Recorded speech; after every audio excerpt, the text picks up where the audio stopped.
강지호는 냉철하고 이성적인 면모로 업계에 정평이 나 있었다. 40대 초반에 회장 자리에 오를 만큼 뛰어난 경영 수완을 자랑했지만 그의 차가운 카리스마는 누구도 쉽게 범접할 수 없게 만들었다. 그는 감정을 드러내는 법이 없었고 늘 완벽한 논리와 계산 속에서 움직였다.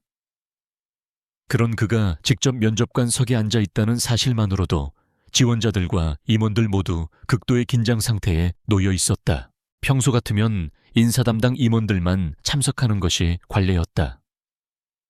그러나 오늘 강지호는 이례적으로 새벽부터 회사의 모든 일정을 취소하고 면접에만 집중하고 있었다. 그의 얼굴은 평소와 같이 무표정했지만 오랜 시간 그를 보좌해온 박 실장은 미세한 변화를 감지했다. 회장의 눈빛 어딘가에 언뜻 불안과 초조함이 스치는 듯했다. 다음 지원자 김도윤 씨 들어오세요. 박 실장의 차분한 목소리가 복도를 가득 채운 침묵을 갈랐다. 마지막 면접 대상자였다. 그 순간 강지호의 눈이 희미하게 흔들렸다. 마지막이라는 단어가 그의 심장을 날카롭게 찌르는 듯했다. 그는 지난 몇 시간 동안 수많은 지원자들을 만났지만 그들의 이력이나 태도에 집중하지 못하고 있었다. 그의 시선은 끊임없이 문 쪽을 향하고 있었고 머릿속에는 오직 하나의 생각만이 맴돌았다.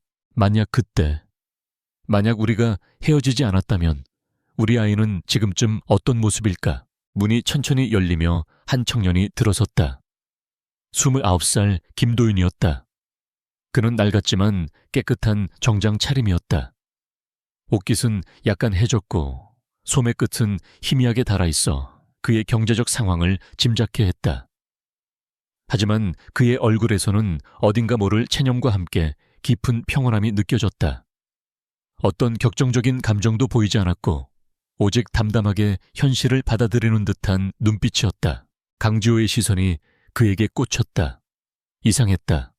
수많은 사람들의 행동을 꿰뚫어 보던 그의 날카로운 통찰력이 무용지물이 되는 순간이었다.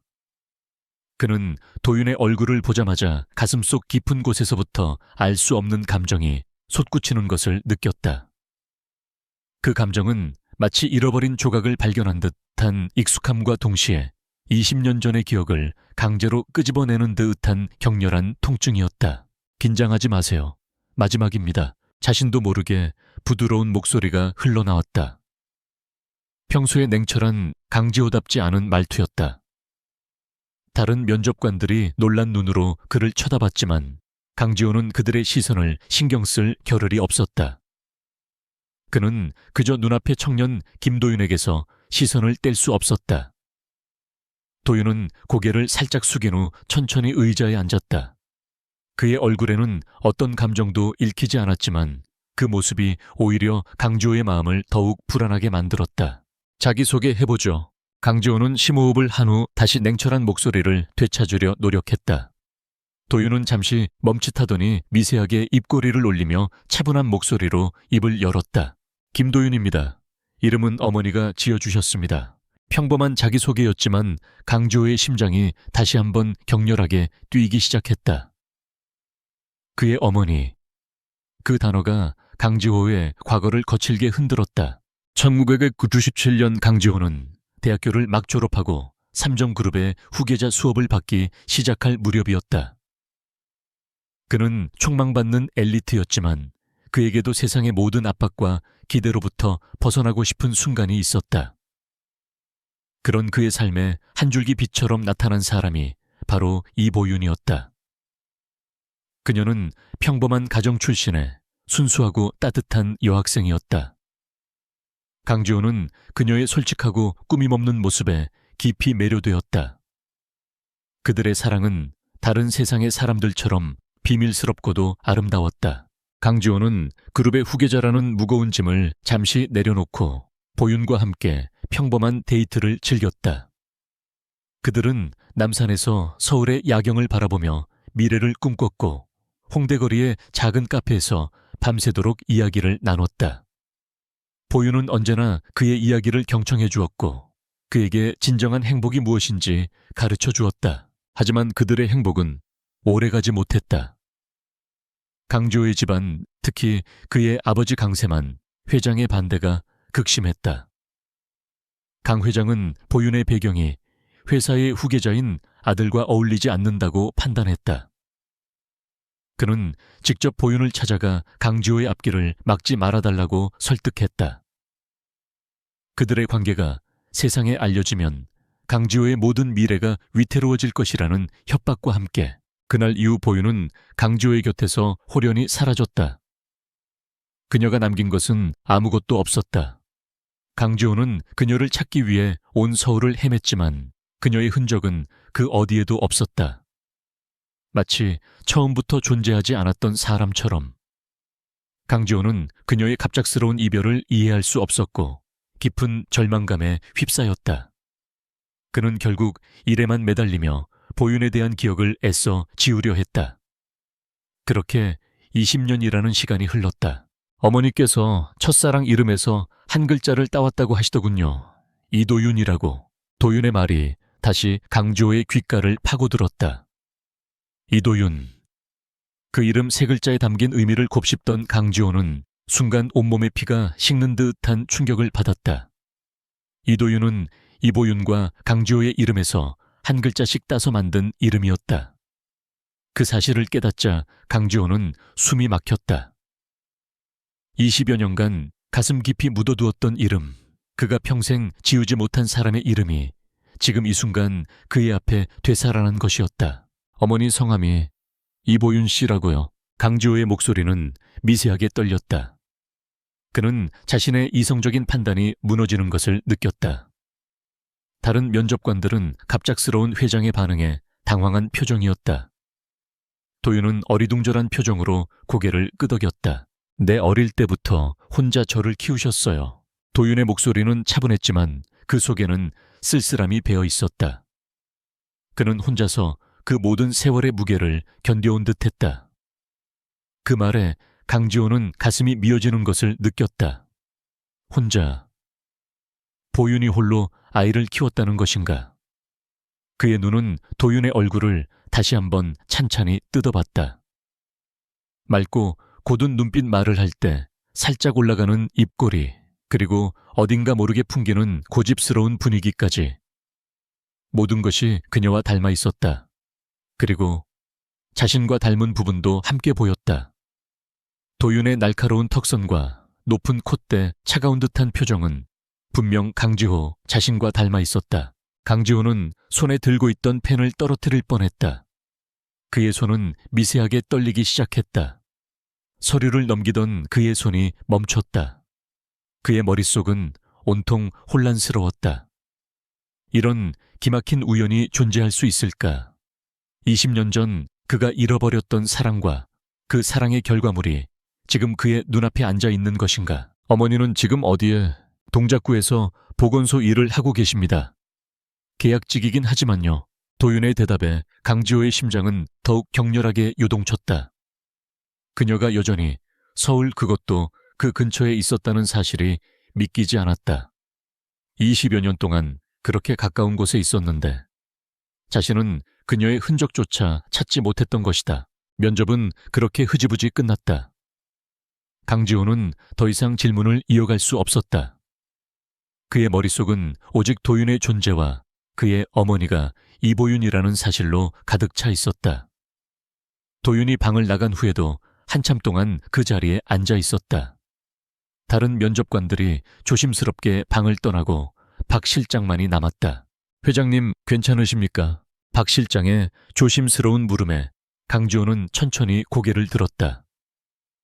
그의 눈에는 지금까지 박 실장이 단 한 번도 본 적 없는 복잡한 감정들이 얽혀 있었다.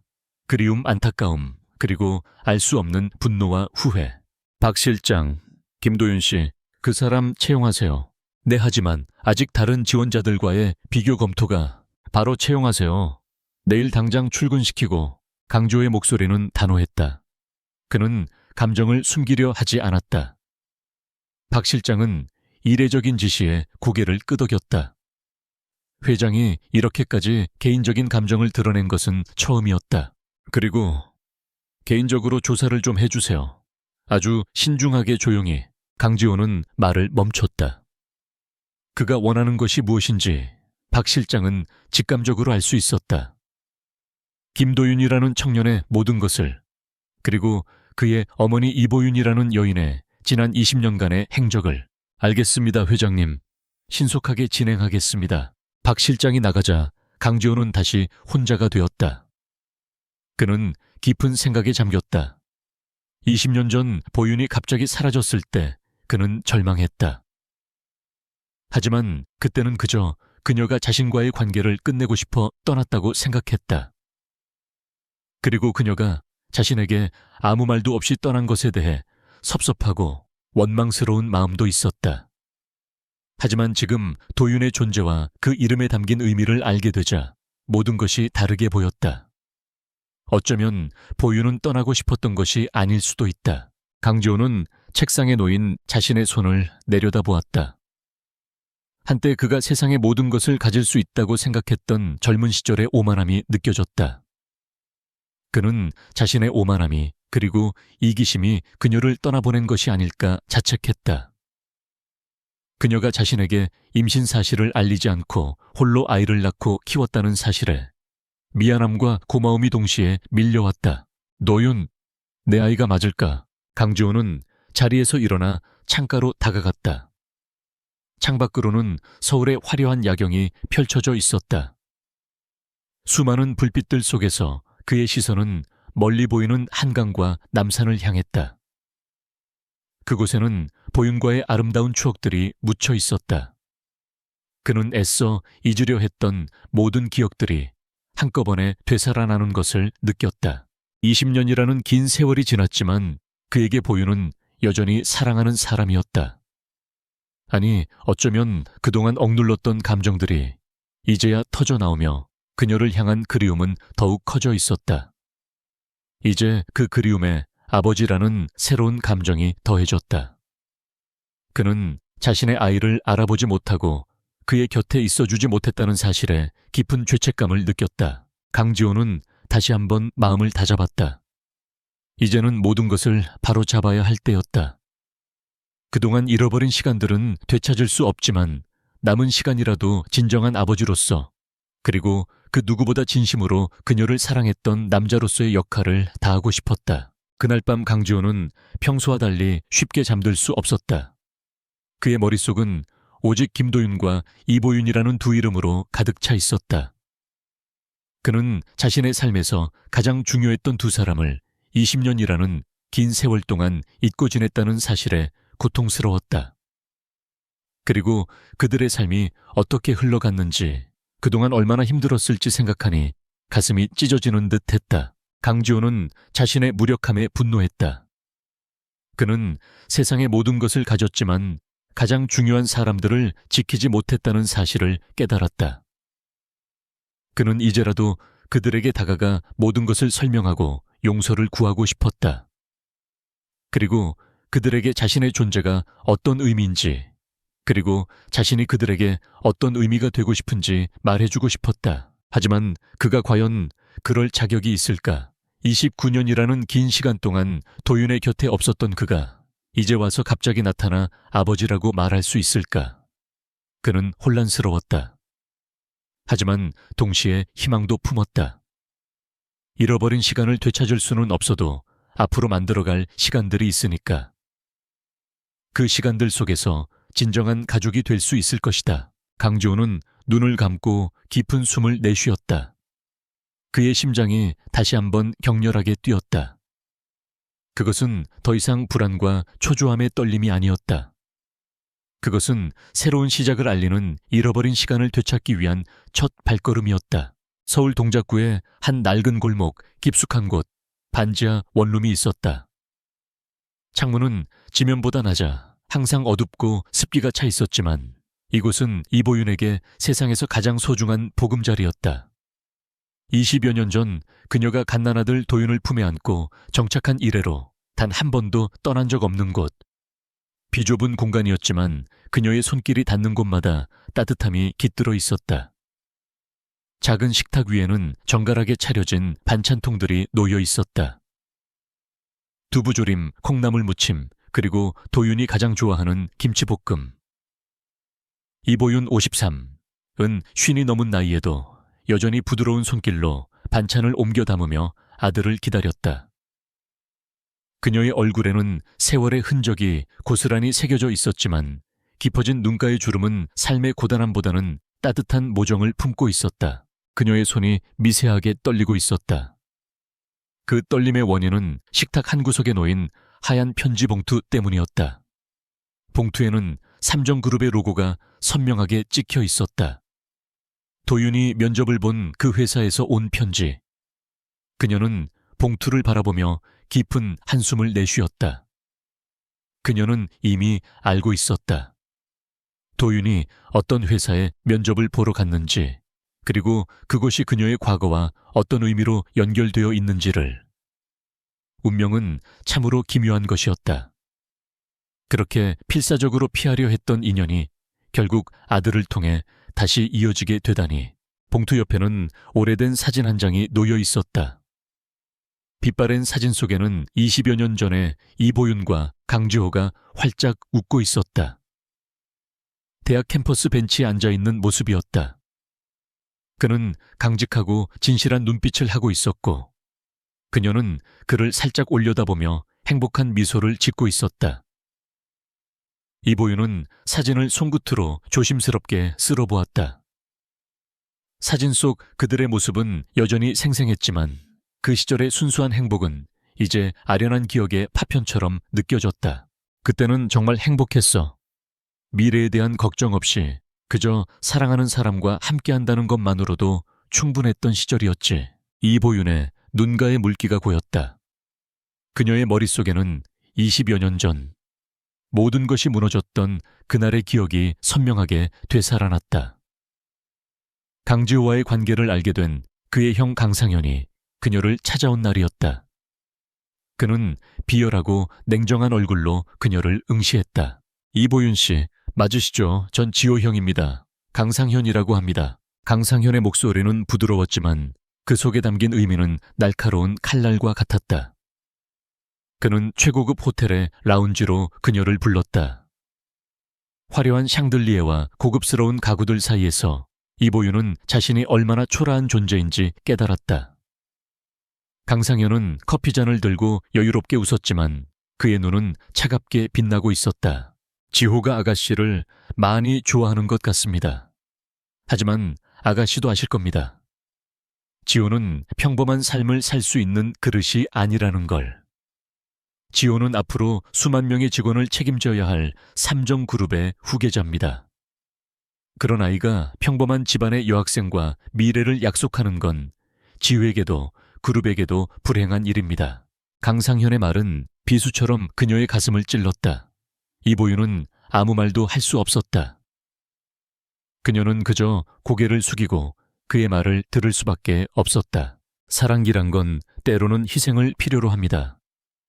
지호가 진정으로 잘 되기를 바란다면 아가씨가 이쯤에서 정리해 주시는 게 맞지 않을까요? 지호에게는 아가씨와의 관계를 정리하는 게 어렵겠지만 아가씨는 그럴 수 있잖아요. 그게 진짜 그 아이를 사랑하는 방법입니다.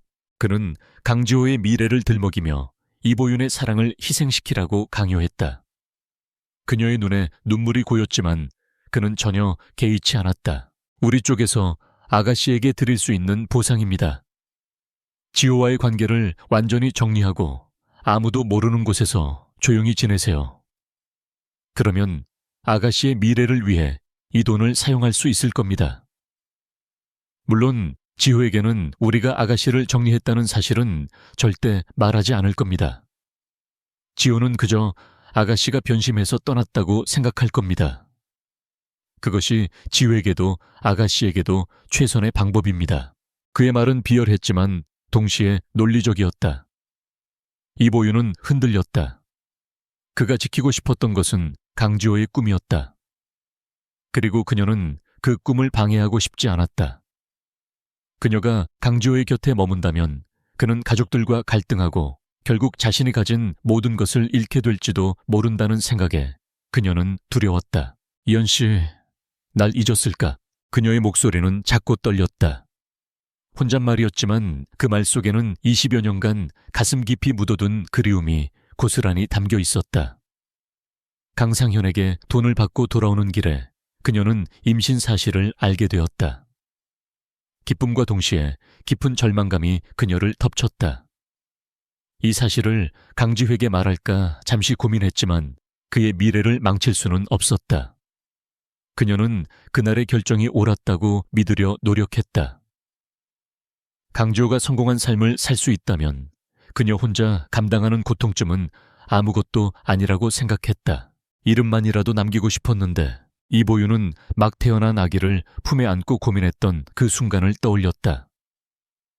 아이에게 아버지의 존재를 알게 해주고 싶었지만 그럴 수 없었다. 결국 그녀는 자신의 이름 보윤과 강지호의 이름, 지호에서 한 글자씩을 따서 아들의 이름을 도윤이라고 지었다. 아이가 자라서 언젠가 아버지를 궁금해할 때 그 이름 속에서라도 아버지의 흔적을 찾을 수 있기를 바라는 마음이었다. 그 이름은 그녀가 아들에게 남긴 유일한 아버지의 흔적이었다. 이보윤은 식탁 서랍을 열어 누렇게 바랜 편지 봉투를 꺼냈다. 도윤이 돌 무렵에 쓴 편지였다. 강지회에게 보내려다가 결국 보내지 못한 편지였다. 그 편지에는 임신 사실과 그녀가 떠날 수밖에 없었던 이유가 담겨 있었다. 하지만 그녀는 편지를 보내지 않았다.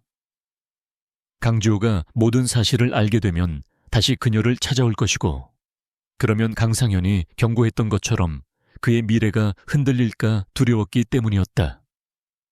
그녀는 편지 봉투를 쥔 채 그때를 떠올렸다. 이 돈으로 조용히 어디 멀리 가서 살아. 그리고 다시는 우리 지호 앞에 나타나지 마. 그것이 진짜 그 아이를 사랑하는 길이야. 강상현의 목소리가 귓가에 맴돌았다. 그날 받은 돈으로 그녀는 이곳에 정착했고 혼자서 도윤을 키워왔다. 힘들었지만 후회하지 않았다.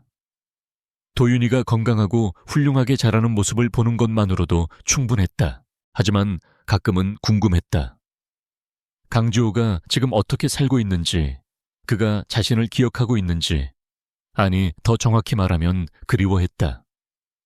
그의 따뜻했던 미소와 진실한 눈빛을 이보윤은 반찬통 마지막 칸에 김치를 담으며 생각했다.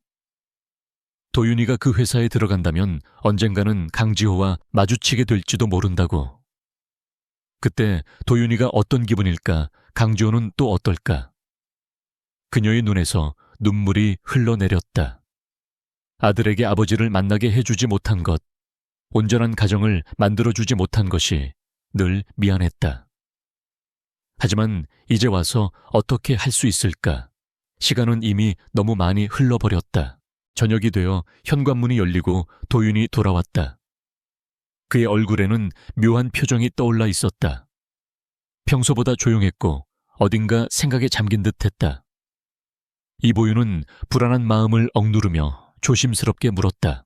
면접 어땠어? 도윤은 잠시 망설였다. 그의 눈빛은 흔들렸지만 이내 평소의 차분함을 되찾았다. 엄마, 혹시 강지호라는 사람 아세요? 그 순간 이보윤의 심장이 멈추는 듯했다. 결국 이 순간이 온 것이었다. 피하려 했던 운명이 다시 그녀를 덮치는 순간이었다. 그녀는 대답할 수 없었다. 그저 아들의 눈을 바라보며 깊은 침묵 속에 빠져들었다. 도윤의 눈은 그녀의 반응을 살피고 있었다. 그녀의 눈빛은 복잡한 감정으로 뒤섞여 있었다. 놀라움, 슬픔, 그리고 깊은 불안감. 그 모든 감정들이 이보윤의 얼굴에 고스란히 드러나 있었다. 도윤은 직감적으로 알 수 있었다. 자신의 어머니와 삼정그룹의 회장 강지호 사이에는 단순한 인연 이상의 무언가가 있다는 것을. 엄마, 왜 아무 말씀이 없으세요? 도윤의 질문에 이보윤은 간신히 입을 열었다. 그녀의 목소리는 떨렸다. 도윤아, 그분은 그녀는 더 이상 말을 잇지 못했다. 수십 년간 묻어두었던 비밀이 이제 막 본물처럼 터져 나오려는 순간이었다. 그녀의 눈에서는 뜨거운 눈물이 흘러내렸다. 그 눈물에는 20년의 세월 동안 혼자 감당했던 모든 고통과 슬픔, 그리고 아들을 향한 미안함이 담겨 있었다. 도윤은 그런 어머니의 모습에 당황하며 그녀를 부축했다. 그는 어머니의 손을 잡고 그녀의 눈물을 닦아주려 했다. 하지만 그녀의 눈물은 멈추지 않았다. 그것은 마치 댐이 무너지듯 흘러내리며 20년 전의 아픈 기억들을 고스란히 되살려내고 있었다. 도윤은 어머니의 손을 잡고 그녀의 눈을 바라보았다. 그는 어머니의 눈에서 20년 전에 그녀를 보았다. 강주호의 형에게 모든 것을 빼앗기고 홀로 남겨진 연약한 여인. 하지만 동시에 그 연약한 모습 속에는 아들을 지키기 위해 모든 것을 희생한 강인함이 함께 존재하고 있었다. 도윤은 어머니의 비밀을 직감적으로 이해할 수 있었다. 그가 지금까지 겪어온 모든 고난과 외로움이, 그가 평생 궁금해했던 아버지의 부재가, 이 모든 것이 어머니의 희생 때문이었다는 것을 그날 밤 이보윤과 김도윤의 작은 반지하 원룸에는 깊은 침묵과 함께 20년간의 그리움과 오해가 섞인 복잡한 감정들이 감돌았다. 도윤은 어머니의 슬픔을 함께 느끼며 그녀를 안아주었다. 그리고 그는 결심했다. 이제는 자신이 어머니를 지켜줄 차례라고.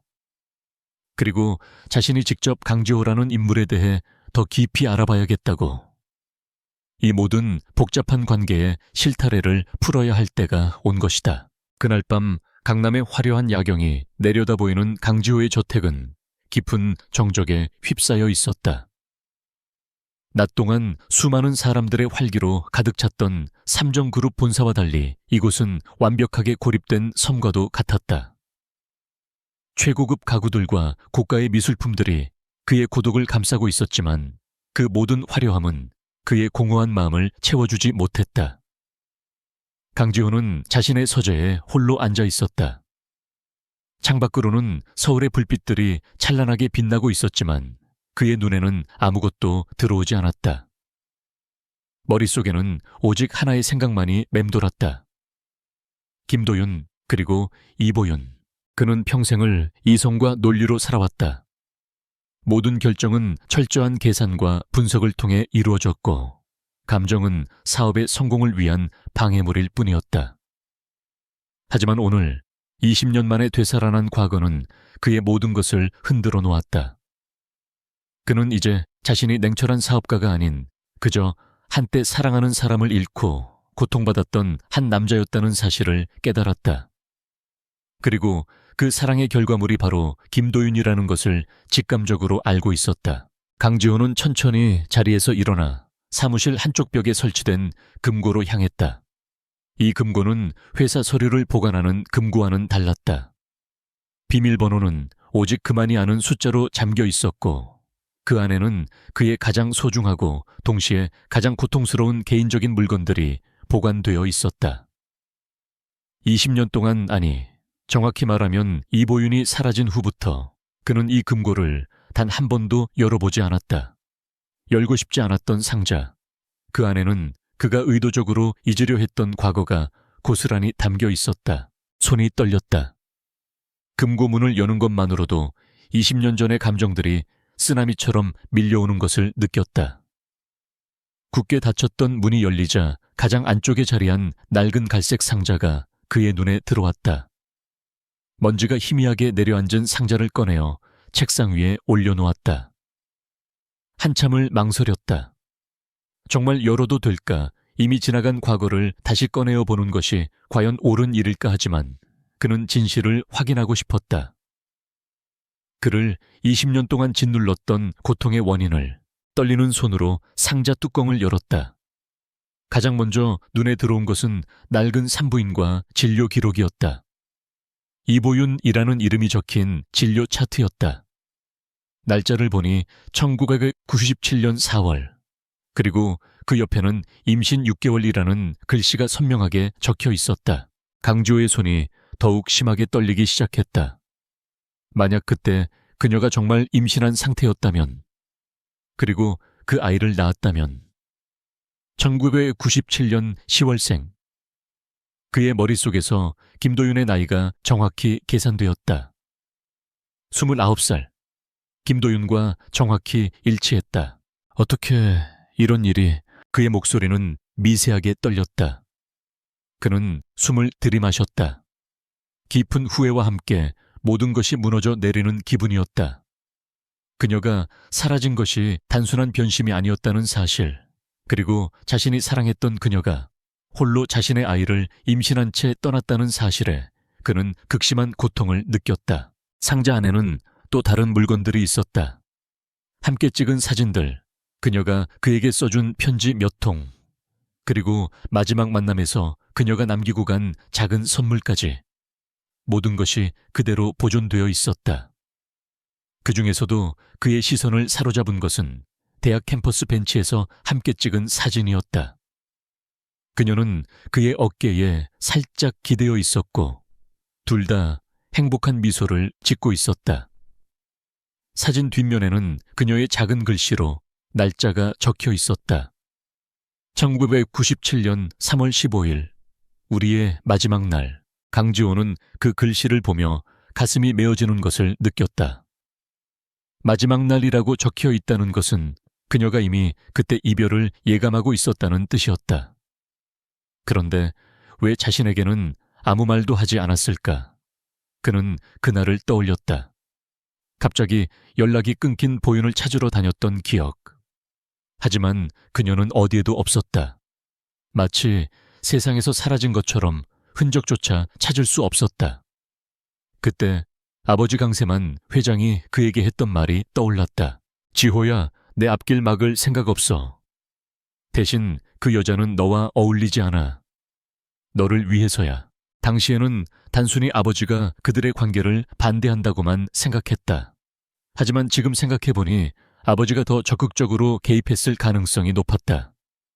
이보윤이 갑자기 사라진 것도 그 후 연락이 없던 것도 모두 아버지의 계획이었을지도 모른다는 생각에 이르자 강지호의 눈동자에서 고유한 분노가 일렁겼다. 그는 다시 진료 기록을 자세히 살펴보았다. 병원 이름, 담당 의사 진료 내용까지 모든 것이 상세히 기록되어 있었다. 이것이 어떻게 아버지 손에 들어갔을까? 분명 아버지가 사람을 시켜 조사한 것임에 틀림없었다.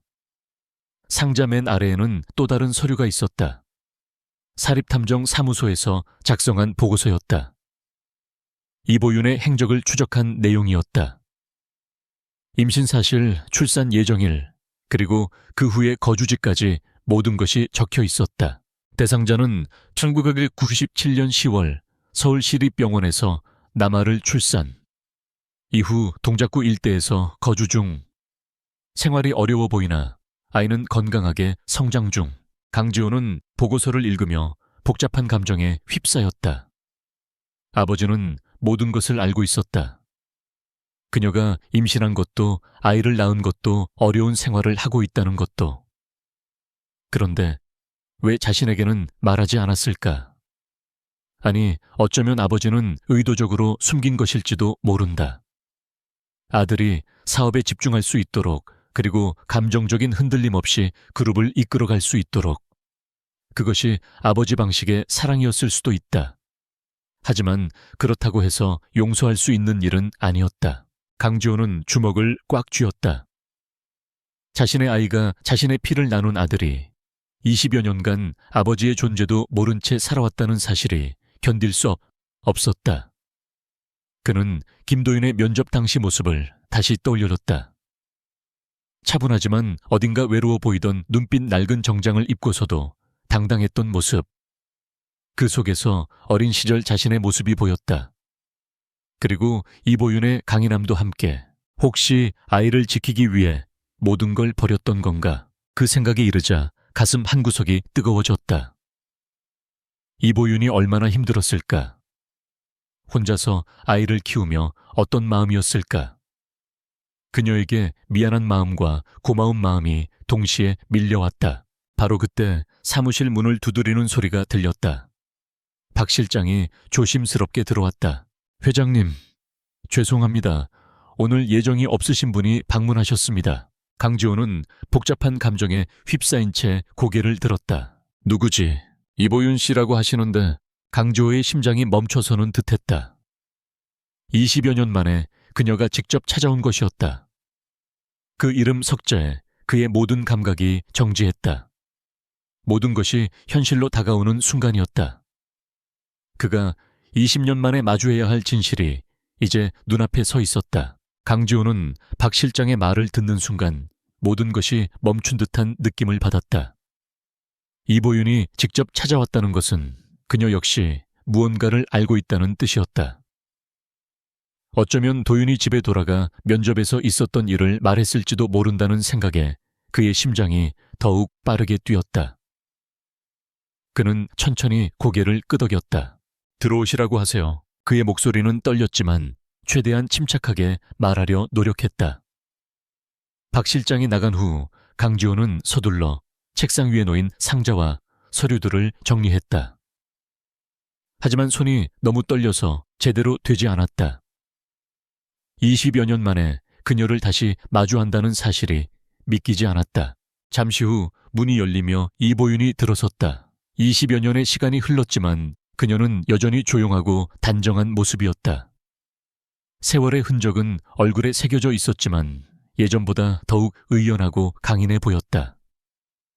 그녀는 강지호의 넓고 화려한 사무실을 잠시 둘러보았다.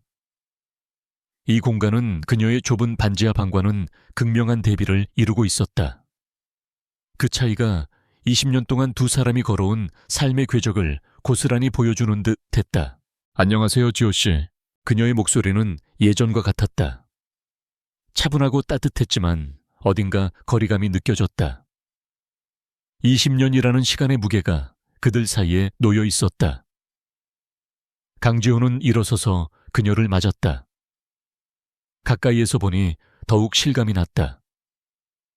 정말 이보윤이었다. 조금 나이가 들었지만 여전히 그가 사랑했던 그 사람이었다. 앉으세요. 차라도 한 잔. 괜찮습니다. 이보윤은 정중하게 거절하며 소파에 앉았다. 강지호도 그녀 맞은편에 자리를 잡았다.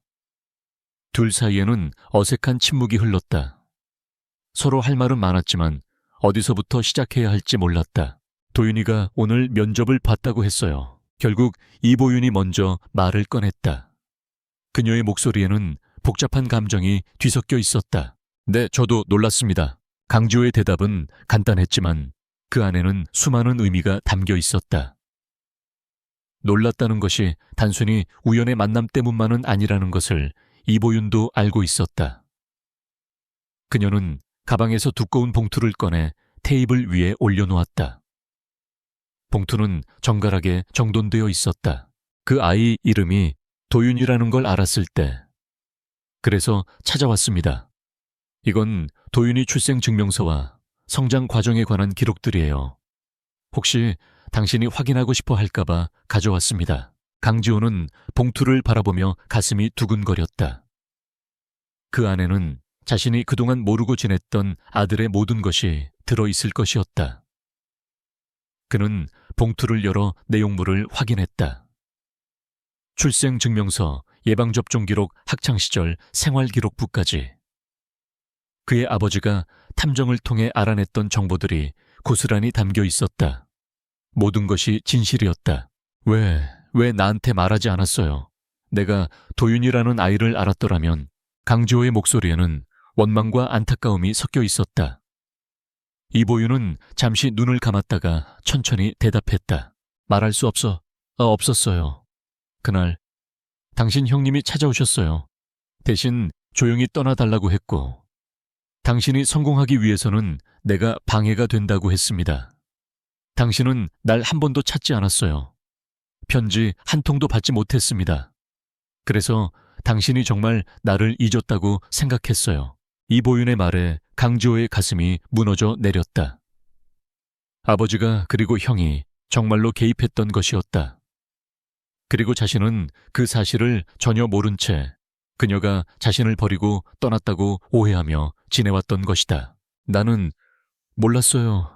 진심이에요. 형님이 그런 일을 했다는 것도 당신이 임신했다는 것도 그럴 거예요. 그래서 더 미련도 기대도 없었죠. 당신이 날 찾지 않은 이유가 따로 있다고 생각하지 않았어요. 이보윤의 목소리는 담담했지만 그 안에는 20여 년간 혼자 견뎌온 외로움과 상처가 숨어 있었다. 강지호는 그녀의 고통을 짐작하며 더 이상 말을 잇지 못했다. 그 아이, 내 아들이죠. 맞죠? 강지호의 질문에 이보윤은 고개를 끄덕였다. 그녀의 눈가에 다시금 눈물이 맺혔다. 네, 이름은 당신 이름에서 딴 거예요. 맞아요. 그래도 그 이름 안에서 아버지를 기억했으면 했어요. 비록 모르고 살아도 그녀의 말에 강지호의 눈에서 뜨거운 눈물이 흘러내렸다. 그녀가 얼마나 힘들었을지, 어떤 마음으로 아이를 키웠을지 상상만 해도 가슴이 아팠다. 그녀가 자신을 얼마나 사랑했는지, 그리고 아이를 위해 얼마나 많은 것을 희생했는지 알 수 있었다. 이보윤은 조용히 자리에서 일어났다. 그리고 가방에서 또 다른 편지 봉투를 꺼내 테이블 위에 올려놓았다. 이미 누렇게 바랜 봉투였다. 언젠가 당신이 알게 될 날이 올 줄 알았어요. 이건 제가 도윤이 돌 무렵에 쓴 편지예요. 그때 붙이지 못했지만 지금 드릴게요. 편지 봉투는 이미 누렇게 변색되어 있었다. 20여 년간 그녀가 간직해온 마음이 그 안에 담겨 있을 것이었다. 그 아이 지켜만 주세요. 부담 말고 의무 말고 그냥 존재로만 당신을 원망하지 않고 당신의 아이를 사랑하는 당신의 모습을 보여주세요. 이보윤은 그 말을 남기고 조용히 떠났다. 강지호는 편지를 손에 쥔 채 한참 동안 움직이지 못했다. 모든 것이 현실로 다가오는 순간이었다. 그는 떨리는 손으로 편지 봉투를 열었다. 그 안에는 이보윤의 정성스러운 송글씨로 쓰인 편지가 들어있었다. 지호 씨에게 우리 아이가 돌이 되었어요. 당신을 닮아서 똑똑하고 의젓합니다. 이름은 도윤이라고 지었어요. 당신의 이름에서 한 글자를 따서요. 언젠가 이 아이가 자신의 아버지를 궁금해할 때 그 이름 속에서라도 당신을 찾을 수 있기를 바라며 편지를 읽는 동안 강지호의 눈에서는 눈물이 멈추지 않았다. 그는 20년 전의 그녀의 마음을 이제야 온전히 이해할 수 있었다. 그녀가 얼마나 자신을 사랑했고 아이를 위해 얼마나 많은 것을 희생했는지, 그가 그동안 얼마나 어리석고 무지했는지 깨달았다. 강지호는 주먹을 꽉 쥐었다.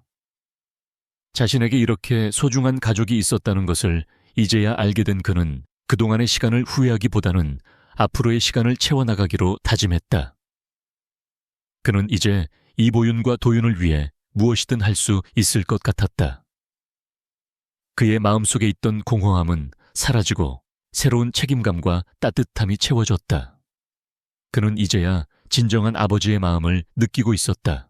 김도윤이 삼정그룹에서 일을 시작한 지 2주가 흘렀다.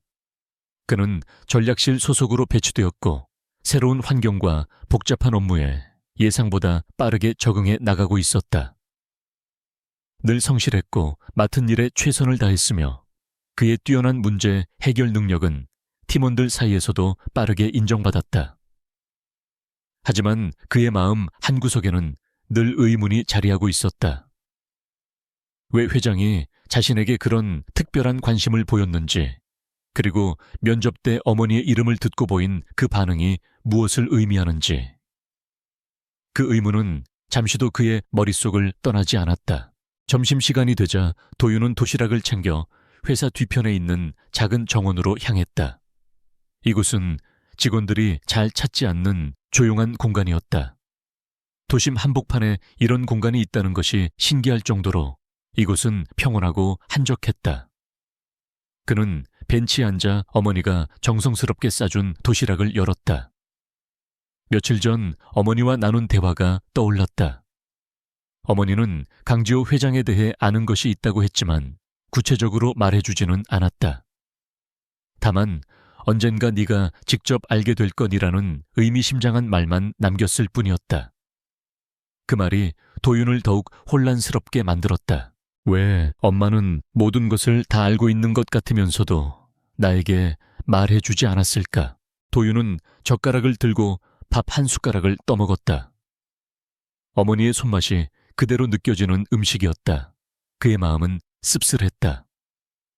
평생을 궁금해했던 아버지의 존재가 바로 눈앞에 있다는 사실을 직감적으로 알고 있었지만 선뜻 다가갈 용기가 나지 않았다. 혼자 계시는군요.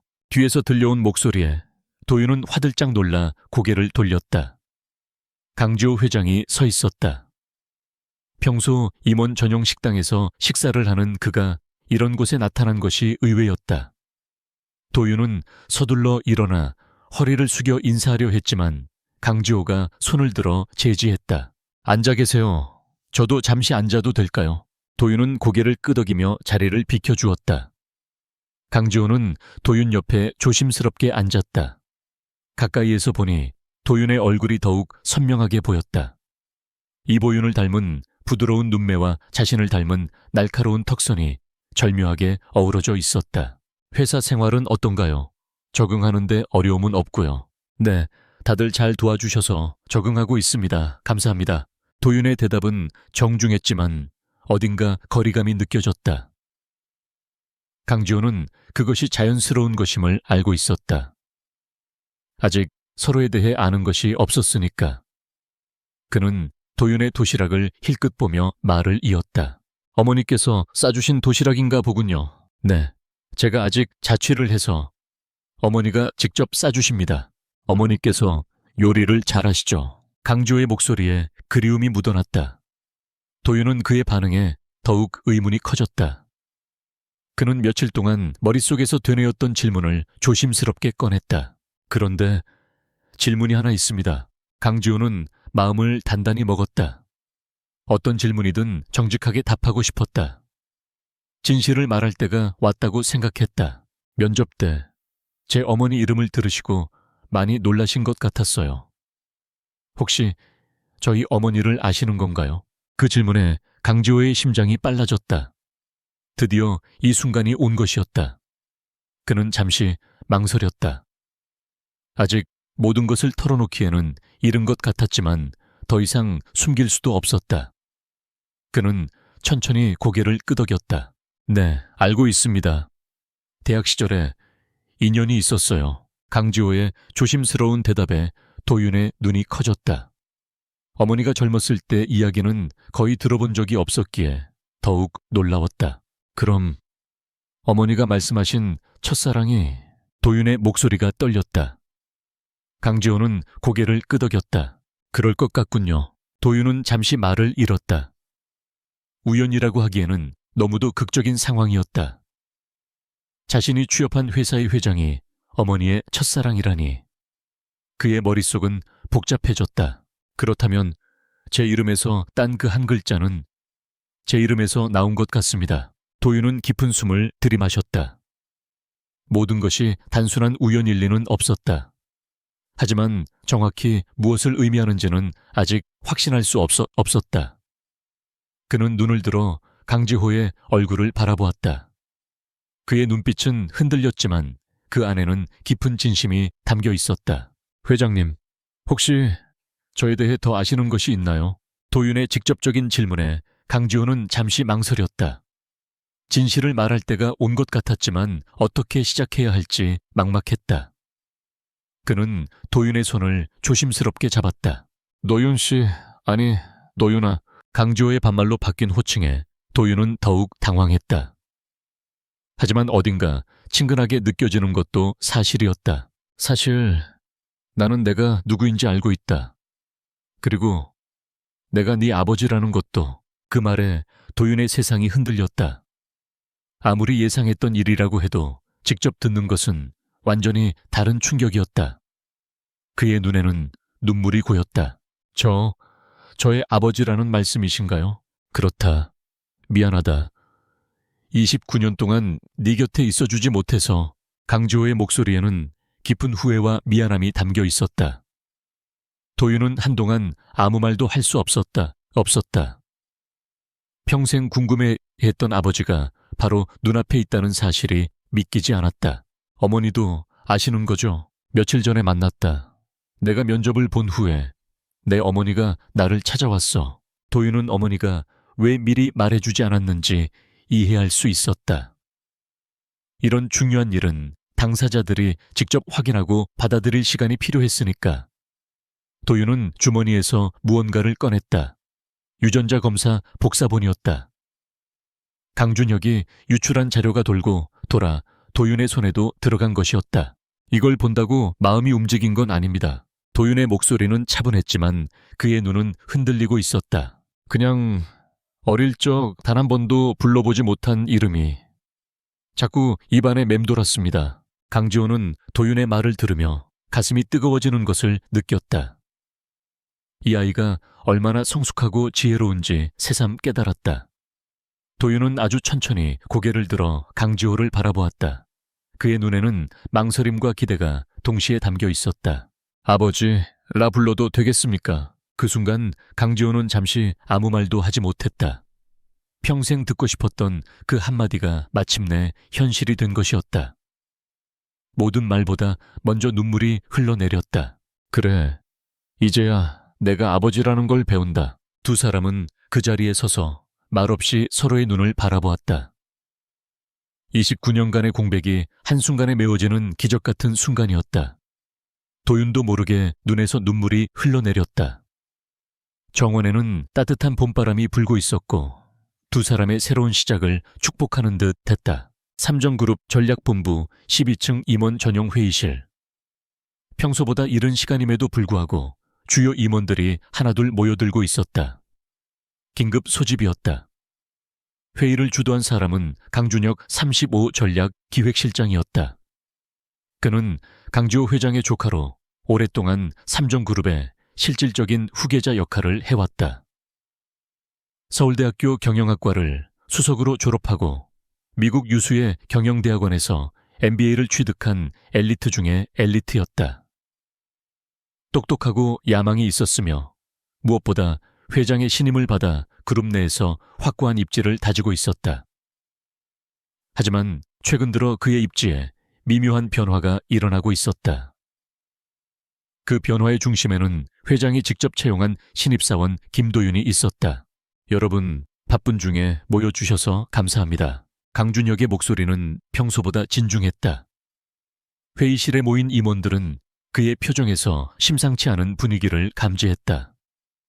재무담당 상무인사, 담당 상무, 그리고 법무팀 이사 등 강준혁과 가까운 인물들이 주로 참석해 있었다. 오늘 이렇게 급하게 모임을 가진 이유는 최근 회장님의 몇 가지 결정에 대해 우리가 심각하게 논의해야 할 필요가 있다고 판단했기 때문입니다. 회의실에는 긴장감이 흘렀다. 회장의 결정에 대해 공개적으로 문제를 제기한다는 것은 매우 민감한 사안이었고 자칫하면 회사 내부에 불화를 초래할 수도 있었다. 재무담당 상무가 조심스럽게 물었다. 구체적으로 어떤 부분을 말씀하시는 건가요? 강준혁은 미리 준비한 자료를 테이블 위에 펼쳤다. 그의 손놀림은 정확했고 눈빛은 냉철했다. 그는 회의를 지배하는 듯한 자신감 있는 태도를 보였다. 최근 회장님께서 직접 면접을 보신 지원자 중 하나인 김도윤 씨. 이 사람에 대한 특별 채용 절차가 진행 중입니다. 그런데 문제는 일반적인 검증 과정 없이 바로 실장직을 부여하려 한다는 것입니다. 임원들 사이에서 웅성거림이 일었다. 확실히 이례적인 일이었다. 아무리 뛰어난 인재라고 해도 신입이 바로 실장급으로 임명되는 경우는 거의 없었다. 이는 회사의 인사 규정을 정면으로 위반하는 행위였다. 김도윤이라는 사람에 대해 우리가 알고 있는 정보는 많지 않습니다. 하지만 한 가지 확실한 것은 회장님이 이 사람에게 특별한 관심을 보이고 계시다는 것입니다.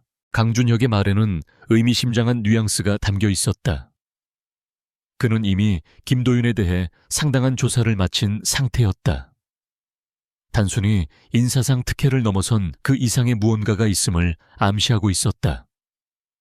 영업 담당 상무가 조심스럽게 추측했다. 혹시 개인적인 연고가 있는 건 아닐까요? 강준혁은 고개를 끄덕이며 또 다른 자료를 꺼냈다.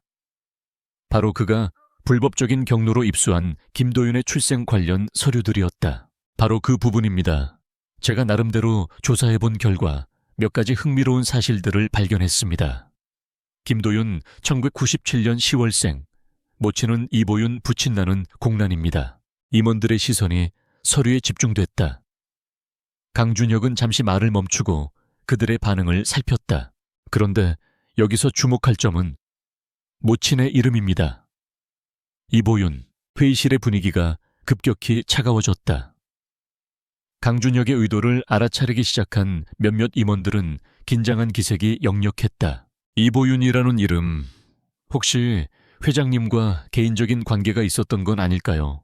시기적으로 보면 회장님이 대학을 졸업하시고 얼마 지나지 않은 때입니다. 강준혁은 말을 끝까지 하지 않았지만 그의 의도는 충분히 전달되었다. 김도윤이 회장의 사생아일 가능성을 제기한 것이었다. 만약 정말 그렇다면 이는 단순한 인사 문제가 아니었다. 그룹의 승계 구도를 뒤흔들 수 있는 중대한 스캔들이었다. 설마 그런 관계라는 건 아니겠죠. 인사 담당 상무가 걱정스러운 표정으로 물었다. 강준혁은 냉정하게 대답했다. 확실하지는 않습니다. 하지만 상황들을 종합해보면 우연이라고 보기에는 너무 많은 것들이 들어맞습니다. 저는 이 사실이 그룹의 미래에 심각한 위협이 될 수 있다고 생각합니다. 강준혁의 말에는 분명한 의도가 있었다. 김도윤의 등장으로 인해 자신의 후계자 지위가 흔들릴 수 있다는 위기감이 그의 목소리에서 묻어나왔다. 만약 정말 그렇다면 우리는 어떻게 대응해야 할까요? 재무 담당 상무가 물었다. 강준혁은 이미 답을 준비하고 있었다. 우선은 더 확실한 증거를 확보해야 합니다. 그리고 회사의 안정성을 위해서라도 이런 개인적인 판단이 경영에 영향을 주지 않도록 해야 합니다. 그의 계획은 치밀했다. 김도윤을 직접 공격하기보다는 회장의 판단력에 의문을 제기하는 방식을 택한 것이다. 그렇다면 구체적으로 어떤 조치를 취할 생각이십니까? 일단은 김도윤 씨의 업무 수행 능력을 면밀히 관찰해야겠죠. 그리고 필요하다면 이사회에 이 문제를 제기할 수도 있습니다. 저는 이 모든 것이 그룹의 투명성과 안정성을 위한 것이라고 생각합니다.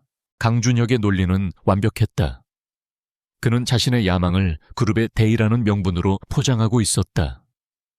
회의는 그렇게 마무리되었다. 표면적으로는 회사의 안정성을 위한 합리적인 논의였지만 실제로는 강준혁의 지위를 지키기 위한 전략 회의였다. 회의가 끝난 후 강준혁은 혼자 남아 생각에 잠겼다. 김도윤의 등장은 그에게 큰 위협이었다. 만약 정말로 회장의 아들이라면 자신의 미래는 어떻게 될까? 그는 책상 서랍에서 또 다른 서류를 꺼냈다. 김도윤의 유전자 검사 결과 일부를 입수한 것이었다. 물론 불법적인 방법이었지만 강준혁에게는 선택의 여지가 없었다. 이 정도면 충분할 거야. 그는 서류를 다시 서랍에 넣으며 중얼거렸다. 그의 눈빛은 차갑게 빛났다. 이제 김도윤과의 본격적인 경쟁이 시작될 것이었다. 그는 이제 김도윤이 단순한 신입사원이 아니라 자신의 모든 것을 빼앗아갈지도 모를 위험한 존재라고 생각했다. 그 위험을 제거하기 위해서라면 어떤 수단과 방법도 가리지 않을 것이다. 그로부터 일주일이 흘렀다. 김도윤과 강지호는 조심스럽게 서로를 알아가는 시간을 보내고 있었다. 회사에서는 여전히 회장과 직원의 관계를 유지했지만 개인적으로는 조금씩 아버지와 아들로서의 유대감을 쌓아가고 있었다. 일요일 저녁 강지호는 도윤을 자신의 저택으로 초대했다. 처음으로 아버지와 아들로서 함께 식사를 하고 싶었기 때문이었다. 도윤 역시 기대 반 걱정 반으로 초대를 받아들였다. 어머니는 가서 좋은 시간 보내렴이라며 그를 격려해 주었다. 강남구 한복판에 자리한 강지호의 저택은 도윤이 상상했던 것보다 훨씬 컸다. 거대한 철문이 열리고 잘 가꿔진 정원을 지나자 웅장한 대리석 건물이 모습을 드러냈다. 하지만 그 넓고 화려한 공간은 오히려 쓸쓸해 보였다. 20여 년간 홀로 살아온 강지호의 외로움이 벽 하나하나에 스며든 듯 느껴졌다. 들어오렴. 강지호가 직접 현관에서 도윤을 맞았다. 평소 정장 차림이 아닌 편안한 니트 스웨터를 입은 모습이 어딘가 어색하면서도 친근했다. 도윤은 정중하게 허리를 숙여 인사했다. 초대해 주셔서 감사합니다. 괜찮다. 여기는 편하게 대해도 돼. 저택 내부는 고급스러웠지만 따뜻함이 부족했다. 완벽하게 정리된 가구들과 값비싼 미술품들이 있었지만 가정의 온기는 느껴지지 않았다. 도윤은 아버지가 얼마나 외로운 시간을 보내왔는지 짐작할 수 있었다. 그가 이룩한 모든 성공과 부가 이토록 넓고 공허한 공간에 갇혀 있었다는 사실에 마음 한구석이 아련해졌다. 여기가 다이닝룸이야. 강지호가 안내한 곳은 크고 웅장한 식당이었다. 크리스탈 샹들리에가 천장에서 빛나고 긴 테이블이 놓여 있었다. 하지만 오늘은 그 큰 테이블 대신 작은 원형 테이블이 준비되어 있었다. 두 사람이 앉기에 딱 알맞은 크기였다. 테이블 위에는 이름표도 직책을 나타내는 표시도 없었다. 그저 아버지와 아들로서 마주 앉을 뿐이었다. 오늘은 어떤 임원도 비서도 초대받지 않았어. 단지 우리 둘만. 강지호의 말에 도윤은 고개를 끄덕였다. 그는 이 순간이 자신에게 얼마나 중요한 의미인지 깨달았다. 그의 아버지가 아닌 한 남자로서 자신에게 다가오고 있다는 것을 느꼈다. 아버지, 도윤이 조심스럽게 그 호칭을 불렀다. 아직은 어색했지만 점점 자연스러워지고 있었다. 그 한마디에 강지호의 얼굴에 미소가 번졌다. 그의 눈가에 깊은 주름이 졌지만 그 미소는 진심으로 가득 차 있었다. 응, 편하게 불러. 식사가 시작되었다. 요리사가 정성스럽게 준비한 음식들이었지만 두 사람 모두 음식보다는 대화에 더 집중하고 있었다. 엄마가 항상 그러셨어요. 언젠가 당신이 날 알아볼 거라고. 그냥 이름 하나 남긴 걸로도 충분하다고. 도윤이 먼저 입을 열었다. 그의 목소리에는 복잡한 감정이 섞여 있었다. 강지호는 이보윤의 지혜로움에 새삼 감탄했다. 그녀는 정말 현명한 선택을 했던 것이었다. 그 이름 도윤. 그 이름을 난 매일 되뇌게 될 거다. 강지호의 진심 어린 말에 도윤의 눈가에 눈물이 맺혔다. 이름에 담긴 의미를 이제야 완전히 이해할 수 있었다. 그것은 단순한 이름이 아니었다. 어머니의 사랑과 희생, 그리고 아버지에 대한 그리움이 담긴 소중한 선물이었다. 식사 중간에 강지호는 도윤에게 무언가를 건네주었다. 작은 상자였다. 이건 내 어머니가 돌아가시기 전에 마지막으로 쓴 편지와 함께 있던 거야. 내게 남긴 유일한 유산이다. 상자를 열자 작은 휴대용 건반악기가 들어있었다. 어머니가 생전에 집에서 쓰던 것과 닮은 모델이었다. 도윤은 그것을 조심스럽게 꺼내어 한음을 눌러보았다. 따뜻하고 둥근 소리가 식당에 울려 퍼졌다. 이 소리, 어릴 때 매일 들었어요. 엄마가 자장가 대신 연주하던 그 멜로디. 도윤의 목소리는 떨렸다. 어린 시절의 추억이 한순간에 되살아났다. 어머니는 힘든 하루 일과를 마치고 돌아와서도 항상 도윤을 위해 조용한 선율을 연주해 주었었다. 내 어머니는 정말 대단한 사람이야. 혼자서 너를 이렇게 훌륭하게 키워냈어. 강지호의 말에 도윤은 고개를 끄덕였다. 어머니에 대한 존경과 감사의 마음이 다시 한번 솟아올랐다. 아버지는 어떻게 지내셨어요? 이 큰 집에서 혼자. 도윤의 질문에 강지호는 잠시 망설였다. 사실 그의 지난 20여 년은 성공으로 가득했지만 동시에 공허하기도 했다. 일에만 마에달려 살았어. 회사를 키우는 것이 전부였지. 하지만 지금 생각해보니 정말 중요한 것들을 놓치고 살았던 것 같아. 이제라도 늦지 않았어요. 도윤의 따뜻한 말에 강지호는 위로받는 기분이었다. 이 아이가 얼마나 성숙하고 지혜로운지 새삼 깨달았다. 식사를 마친 후 두 사람은 거실로 자리를 옮겼다. 벽난로에 불이 타오르고 있었고 그 앞에는 편안한 소파가 놓여 있었다. 도윤아, 앞으로 어떻게 지내고 싶어? 강지호의 질문에 도윤은 신중하게 생각해보았다. 서두르지 않았으면 좋겠어요. 저도 아버지에 대해 더 알아가고 싶고 아버지도 저에 대해 천천히 알아가셨으면 해요. 현명한 생각이야. 우리에게는 시간이 충분하니까. 두 사람은 벽난로 앞에서 오랫동안 이야기를 나누었다. 도윤의 어린 시절 이야기, 강주호의 젊은 시절 이야기, 그리고 앞으로의 꿈과 계획들까지. 시간 가는 줄 모르고 대화에 빠져들었다. 밤이 깊어갈 무렵 강주호는 피아노 위에 놓인 액자를 가리켰다. 세 사람의 사진이었다. 젊은 시절의 이보윤, 강주호, 그리고 이제는 어른이 된 도윤의 모습이 나란히 놓여 있었다. 사진 아래에는 손글씨로 한 줄이 적혀 있었다. Gia đình là một cái tên không bao giờ kết thúc. 가족이란 끝나지 않은 이름이다. 도윤은 그 글귀를 읽으며 깊은 감동을 받았다. 정말 그랬다. 29년이라는 긴 시간 동안 떨어져 있었지만 가족이라는 이름은 결코 끝나지 않았다. 오히려 이제 새로운 시작을 맞이하고 있었다. 아버지, 고마워요. 도윤의 진심 어린 말에 강주호의 눈에서 다시 눈물이 흘러내렸다. 고마운 건 나야. 이렇게 훌륭한 아들을 만날 수 있게 해주어서. 그날 밤 두 사람은 정말 오랜만에 편안한 잠을 잤다. 도윤은 아버지 집에 마련된 게스트룸에서, 강주호는 자신의 침실에서 각각 꿈없는 깊은 잠에 빠져들었다. 이제 진짜 가족으로서의 새로운 여정이 시작되었고 그들은 앞으로 다가올 모든 시련을 함께 헤쳐나갈 준비가 되어 있었다. 며칠이 지난 후 강주호 회장은 이보윤에게 다시 만날 것을 요청했다. 이번에는 회사가 아닌 동작구의 한적한 골목에 자리한 조용한 카페에서 만나기로 했다. 서로에게 더 편안하고 진솔한 환경에서 이야기하고 싶었기 때문이었다. 그 카페는 강지호와 이보윤이 대학 시절 자주 찾던 곳은 아니었지만 그녀의 소박한 삶과 잘 어울리는 공간이었다. 창밖으로는 소박한 골목길 풍경이 펼쳐져 있었고 카페 안에는 은은한 재즈 음악이 흘렀다. 두 사람이 테이블 구석자리에 마주 앉았다. 20여 년 만에 두 번째 만남이었지만 이번에는 처음 만났을 때보다는 조금 더 자연스러웠다. 서로의 존재를 인정하고 받아들이기 시작했다는 증거였다. 강지호의 얼굴에는 여전히 미안함과 후회가 가득했지만 그의 눈빛은 더 이상 혼란스럽지 않았다. 보윤 씨, 그동안 너무 힘들었죠. 진심으로 미안합니다.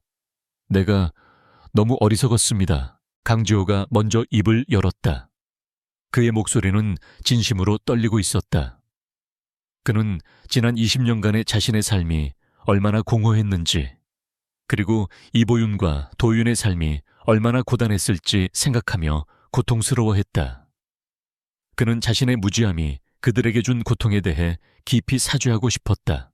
괜찮아요. 이미 지난 일인걸요. 그동안 당신의 삶도 쉽지만은 않았겠죠. 이보윤은 조용히 대답했다. 그녀의 목소리는 담담했지만 그 속에는 오랜 세월의 응어리가 녹아 있었다. 그녀는 강지호의 사과를 받아들였다. 이미 그녀는 모든 것을 용서하고 마음속으로 그를 놓아주었다. 그녀에게 중요한 것은 과거의 원망이 아니라 아들의 미래였다. 제가 보윤 씨와 도윤이를 위해 해줄 수 있는 일이 없을까요? 혹시 불편한 점이나 필요한 것이 있으면 무엇이든 말해주세요. 재정적인 도움이라도 제가 해줄 수 있는 모든 것을 다하고 싶습니다. 강지호는 자신이 가진 모든 것을 동원해서라도 그녀의 고단한 삶을 편하게 해주고 싶었다. 그것이 그동안의 미안함을 덜어낼 수 있는 유일한 방법이라고 생각했다. 하지만 이보윤은 고개를 저으며 그의 제안을 정중하게 거절했다. 괜찮아요. 저는 도윤이 덕분에 충분히 행복하게 살아왔어요. 이제 와서 당신의 도움을 받는 건 도윤이에게도 저에게도 오히려 부담이 될 것 같아요. 하지만 나는 당신과 도윤이에게 아무것도 해준 게 없는데. 강지호의 목소리에는 안타까움이 묻어났다. 그는 자신이 가진 모든 것을 줄 수 있는데도 그녀가 그것을 거절하는 이유를 이해하기 어려웠다. 이보윤은 그의 마음을 이해한다는 듯이 조용히 미소 지었다. 지호 씨, 저에게 필요한 건 돈이 아니에요. 저는 그저 도윤이가 행복했으면 좋겠어요. 당신과 함께. 이제야 비로소 온전한 가족을 이룰 수 있게 된 도윤이의 모습을 지켜보는 것만으로도 충분합니다. 그녀의 말에 강지호는 깨달았다. 그녀는 자신의 고통을 보상받으려 온 것이 아니었다.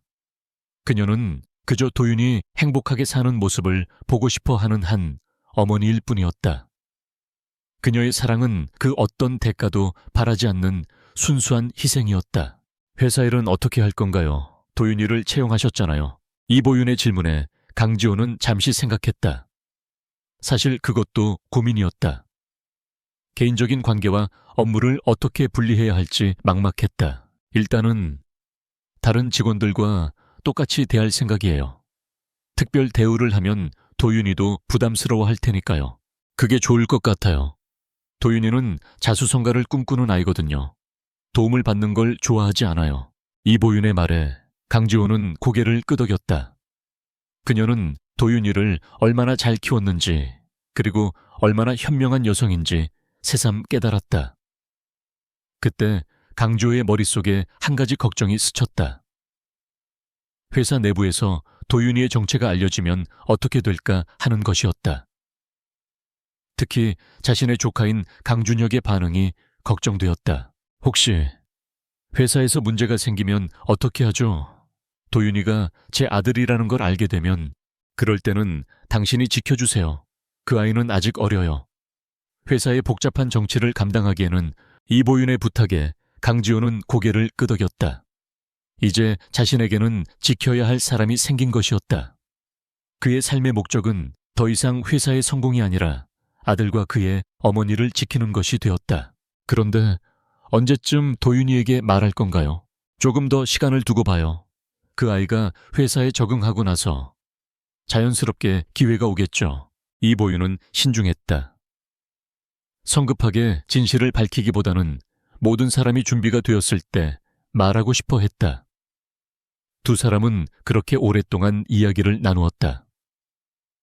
도윤이에 대한 이야기, 지난 20년간의 이야기, 그리고 앞으로의 계획들까지. 처음에는 어색했지만 시간이 지나면서 예전의 편안함이 조금씩 되돌아왔다. 헤어지기 전 이보윤은 조용히 미소 지으며 강지회에게 말했다. 지호씨, 고마워요. 뭐가요? 도윤이를 받아주셔서, 그리고 저를 원망하지 않아서 제가 더 고마워요. 혼자서 그 아이를 이렇게 훌륭하게 키워주셔서. 두 사람은 서로에게 고마운 마음을 전했다. 20년이라는 긴 시간 동안 각자 다른 길을 걸어왔지만 이제는 다시 만날 수 있게 되었다. 그날 밤 강지호는 오랜만에 편안한 잠을 잤다. 마음속 깊은 곳에 있던 무거운 짐 하나가 내려놓아진 기분이었다. 이제 진짜 아버지가 되어야 할 때였다. 그에게 남은 것은 오직 하나 아들을 지키고 그를 사랑하는 것뿐이었다. 삼정그룹 본사 최고층에 위치한 이사회 회의실. 평소와 달리 무거운 공기가 방을 가득 채우고 있었다. 짙은 마호간이 원목으로 만들어진 거대한 원탁 주위로 강지호 회장과 강준혁 실장, 그리고 그룹의 미래를 결정짓는 핵심 이사들이 모여 앉아 있었다. 이들의 얼굴에는 긴장감과 함께 복잡한 감정이 뒤섞여 있었다. 강준혁이 긴급하게 소집한 이번 이사회는 표면적으로는 신규 사업에 대한 논의였지만 실상은 김도윤이라는 신입사원의 특별 채용에 대한 문제를 다루기 위한 자리였다. 강준혁은 차가운 눈빛으로 회의실을 둘러보았다. 그는 이미 승리를 확신하고 있었다. 지난밤 그가 직접 유출시킨 김도윤의 출생 관련 서류와 유전자 검사 결과 보고서는 이미 모든 이사들에게 은밀히 전달된 상태였다. 그는 이제 자신의 계획을 실행할 때가 왔다고 생각했다. 회장님, 이사님들, 바쁘신 와중에 모여주셔서 감사합니다. 강준혁의 목소리는 평소보다 더 차분하고 신중했다. 그는 준비된 프레젠테이션 자료를 화면에 띄웠다. 프레젠테이션의 제목은 인사제도의 투명성 및 공정성 강화를 위한 제언이었다. 최근 우리 그룹의 인사에 있어 몇 가지 이례적인 사례가 발생했습니다. 저는 이것이 그룹의 안정성과 투명성을 해칠 수 있다고 판단하여 이 자리에 보고 드리고자 합니다. 그의 말은 논리적이고 빈틈이 없었다. 그는 김도윤의 입사 과정이 얼마나 비정상적인지, 그리고 신입사원에게 실장직을 부여하는 것이 얼마나 위험한 결정인지를 조목조목 짚어나갔다. 그는 마치 회사의 미래를 걱정하는 충직한 후계자인 것처럼 보였다. 강지호는 그의 말을 묵묵히 듣고 있었다. 그의 얼굴에는 어떤 감정도 읽히지 않았지만 그의 시선은 강준혁을 향해 날카롭게 빛나고 있었다. 이 결정은 단순히 인사 규정의 문제를 넘어선다고 생각합니다. 회장님의 개인적인 판단이 그룹의 미래에 영향을 미칠 수 있다는 우려를 저는 지울 수 없습니다. 강준혁의 말은 이제 본론으로 들어섰다. 그는 잠시 말을 멈추고 강지호와 이사들을 차례로 바라보았다. 저는 이 모든 것이 단순한 우연의 일치나 비합리적인 판단이 아니라고 생각합니다. 여기에 대한 명확한 증거를 가지고 있습니다. 그는 서류철을 들고 자리에서 일어났다. 그리고 그 서류들을 테이블 중앙에 있는 회장에게로 밀어 넣었다. 서류의 가장 위에는 김도윤 출생 증명서와 유전자 검사 결과 보고서라는 제목이 선명하게 보였다. 김도윤 씨는 1997년 10월생으로 모치는 이보윤 씨입니다. 그리고 이 유전자 검사 결과는 회장님과 김도윤 씨가 부자 관계임을 명확히 보여주고 있습니다. 강준혁의 목소리는 냉정하고 단호했다. 회의실은 순식간에 술렁거렸다. 이사들의 얼굴에는 충격과 경악, 그리고 미묘한 호기심이 뒤섞여 있었다. 사생아의 존재. 그것은 기업의 후계 구도를 뒤흔들 수 있는 치명적인 약점이었다. 강준혁은 자신이 결정적인 카드를 내밀었다고 확신했다. 회장님, 이것에 대해 해명해 주셔야 합니다. 강준혁의 도발적인 질문에 강지호는 천천히 고개를 들었다. 그의 얼굴은 여전히 평온했지만 그의 눈빛은 흔들림 없이 강준혁을 응시했다. 맞다. 강지호의 목소리는 낮고 단호했다. 그의 짧은 한마디에 회의실의 모든 소리가 멈췄다. 김도윤은 내 아들이다. 그의 솔직한 고백에 이사들은 숨을 죽였다. 강지호는 더 이상 자신의 과거를 숨기려 하지 않았다. 그는 진실을 말하는 것이 그들의 관계를 시작하는 첫걸음이라고 믿었다. 바로 그때 회의실 문이 열리고 김도윤이 들어섰다. 그는 회의를 지켜보고 있었고 강준혁의 폭로와 강지호의 고백을 모두 들었다. 그의 얼굴은 창백했지만 그의 눈빛은 흔들림이 없었다. 그는 이사들 앞으로 나아가 강준혁을 바라보았다. 강준혁 실장님, 제 출생증명서와 유전자 검사 보고서는 어떻게 입수하신 건가요? 도윤의 목소리는 차분했지만 그 안에는 강한 분노와 실망감이 담겨 있었다. 강준혁은 당황했다. 도윤이 이렇게 회의에 들어와 직접적으로 문제를 제기할 거라고는 예상하지 못했다. 그건 그룹의 미래를 위한 정당한 절차였습니다. 그룹의 미래가 개인의 사생활을 불법적으로 침해하는 것을 의미하는 건가요? 저는 이 자리가 아버지의 개인적인 문제를 덮어두려는 자리라고 생각하지 않습니다. 오히려 저희 어머니와 아버지의 오랜 사랑과 희생에 대해 이야기하는 자리라고 생각합니다. 도윤의 말에 이사들의 시선은 강준혁에게서 도윤에게로 옮겨갔다. 도윤은 숨을 들이마시고 말을 이었다. 저희 어머니는 강지호 회장님의 미래를 위해 모든 것을 포기했습니다. 20여 년간 혼자 저를 키우셨고 단 한 번도 당신을 원망하지 않았습니다. 그분의 선택은 사랑과 희생이었지 어떤 이득을 위한 거래가 아니었습니다. 도윤의 목소리는 진심으로 가득 차 있었다. 그는 자신의 어머니가 얼마나 위대한 여성인지 그리고 아버지의 사랑이 얼마나 진실한 것이었는지 설명했다. 그의 말은 차가운 회의실의 분위기를 따뜻하게 바꾸어 놓았다. 저는 이 회사에 채용될 때 그분이 제 아버지라는 것을 몰랐습니다. 제가 가진 능력만으로 평가받고 싶었습니다. 하지만 이제야 깨달았습니다. 아버지와 어머니의 사랑이 제게는 가장 강력한 원동력이 되었다는 것을. 도윤은 강지호 회장을 바라보았다. 그의 눈에는 존경과 애정이 담겨 있었다. 저는 앞으로 아버지의 아들로서 그리고 그룹의 새로운 일원으로서 이 모든 오해를 풀고 그룹의 발전을 위해 최선을 다할 것입니다.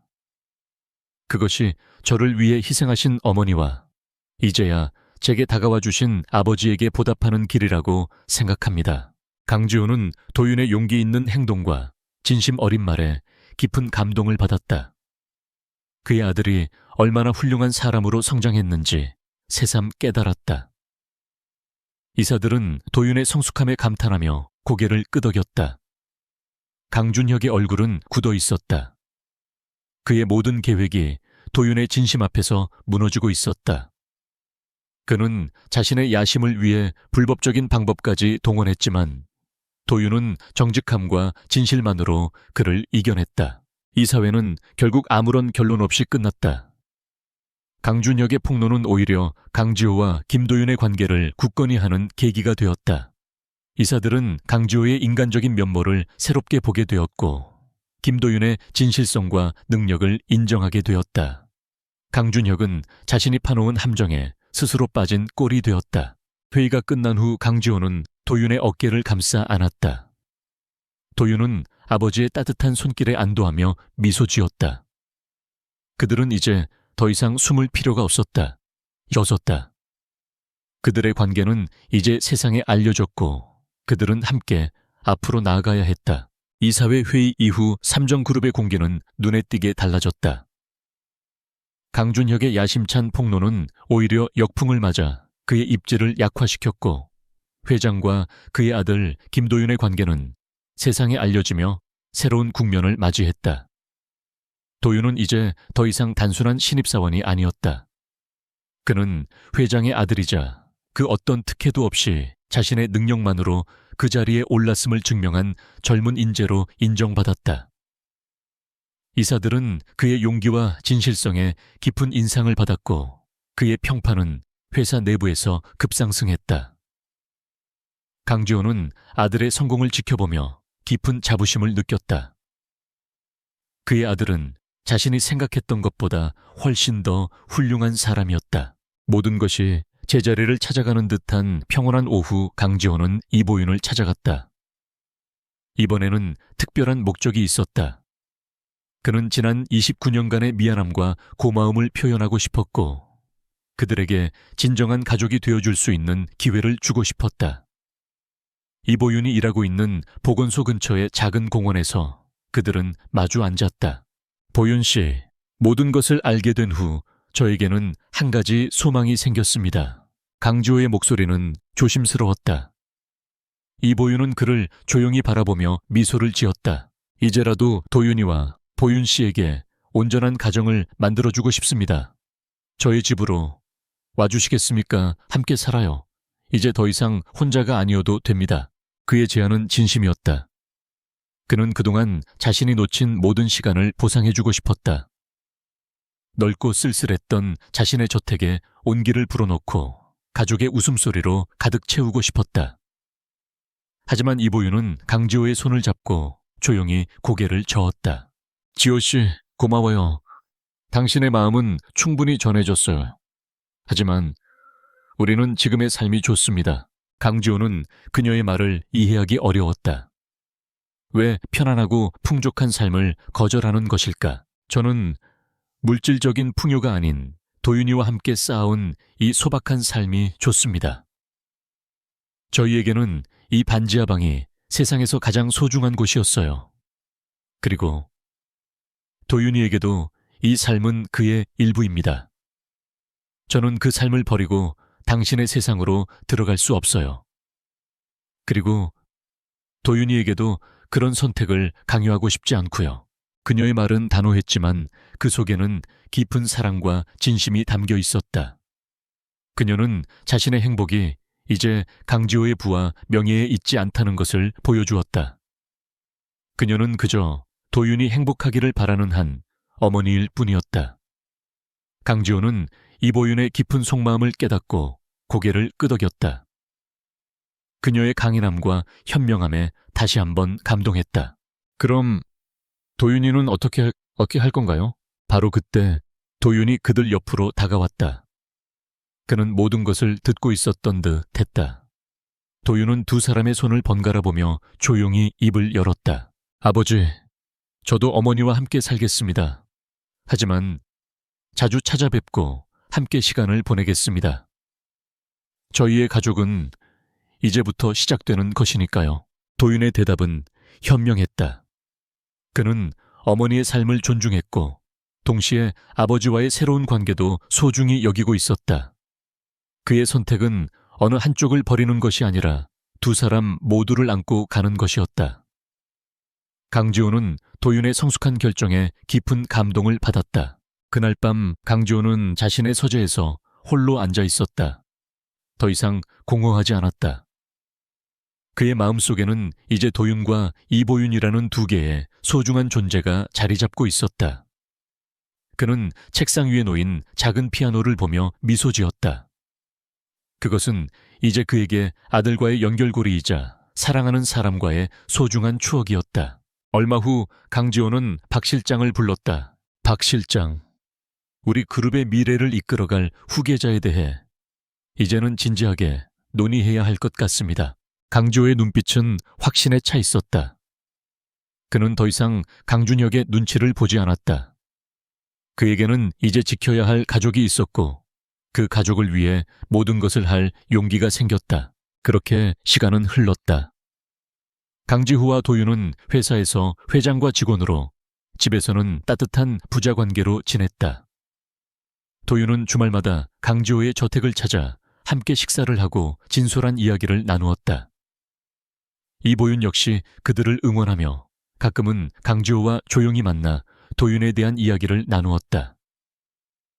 그들의 관계는 더 이상 과거의 아픔에 갇히지 않았다. 어느 화창한 봄날 강지호의 저택 정원에서 세 사람이 함께 사진을 찍었다. 강지호는 환하게 웃었고 이보윤은 따뜻한 미소를 지었다. 그리고 그들 사이에는 이 세상 그 무엇보다 귀한 존재 김도윤이 서 있었다. 그는 양쪽 부모님의 손을 잡고 환하게 웃었다. 그들의 모습은 완벽한 한 폭의 그림이었다. 사진 아래에는 강지호의 글씨로 한 줄이 적혀 있었다. 가족이란 끝나지 않은 이름이다. 잃어버린 시간들은 되찾을 수 없지만 앞으로 만들어갈 시간들로 그 공백을 채워나갈 수 있을 것이었다.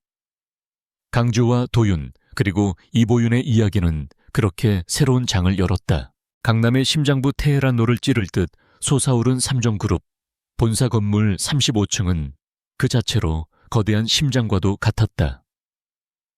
대한민국에서 가장 영향력 있는 기업 중 하나인 이곳은 언제나 활력과 긴장감으로 넘실댔지만 오늘은 평소와 다른 기류가 흐르고 있었다. 임원급 채용 면접이 진행되는 회의실 앞 복도는 특유의 팽팽한 공기가 감돌았다. 그 긴장감의 원인은 다름 아닌 회장 강지호 사시구의 참석 때문이었다.